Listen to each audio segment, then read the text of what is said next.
Alright, so I wanted to show you guys this gas fireplace setup that I got going on here. This is the framing for a ventless gas fireplace, alright? Ventless meaning you do not have to bring fresh air in from the outside. This thing does not have to be vented to the outside of the house. Ventless fireplaces are just like they say, ventless. You don't need to vent them. So you can put them right in that hole right there in the framing.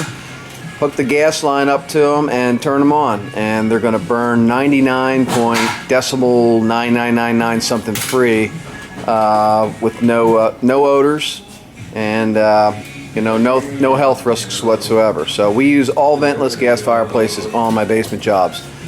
So what we did here was we framed for the specs for this fireplace, and we got the specs off of the brochure that came with the fireplace. Right on the back of the brochure are all the specs for each individual fireplace. All right, so we found our fireplace right up here, and we framed the rough opening for the height and the width of this unit based on the model that we bought. All right, these are the RO measurements, the rough opening measurements for this fireplace. Okay, height and width and depth.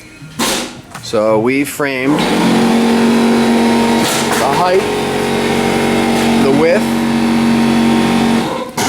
width, and the depth, just like the back of the brochure said. All right, and every fireplace will be different that you buy, so you're going to want to see what your rough openings are and frame your height, width, and depth. All right, the height is the height from the 2x4 right here down to the floor.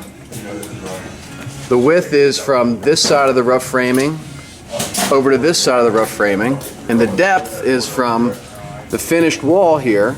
All right, this is the wall that's facing the finished area to the back of the concrete wall. All right, that's the depth from here to the concrete wall is the depth. All right, so we framed that according to the manufacturer's specs, and we're going to be putting plywood on this entire thing. And we're going to be using cultured stone, which is the fake stone, the synthetic stone that looks like real stone but isn't real. And I thought you just might want to see what we were doing here with this. You can see, we'll take a side shot of this here. You can see it starts out away from the wall about 16.5 inches, and then it jumps back into about 10 inches, all right?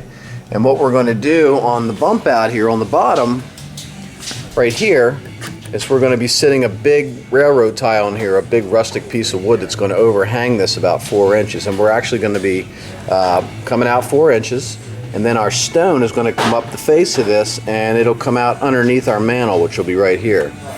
And then on top of our mantle, the rest of the way up, we're going to be putting the cultured stone on the face of this as well, on top of the mantle. So when we get this done, I'm going to turn the camera back on and show you what that looks like finished. If you're thinking about a gas fireplace in your basement, you can do it. It's very easy. It's not a real sophisticated project, but there are a couple things that you're going to want to do and do correctly, obviously, and I'm going to show you how to do that in the gas fireplace video.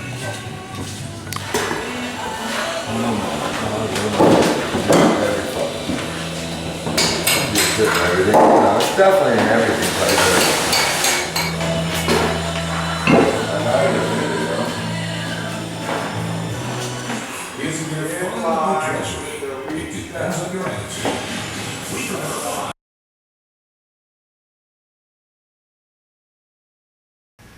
All right, we've got a nice fireplace that we put in. All right, this is a ventless gas fireplace with a cedar mantle, and that is cultured stone.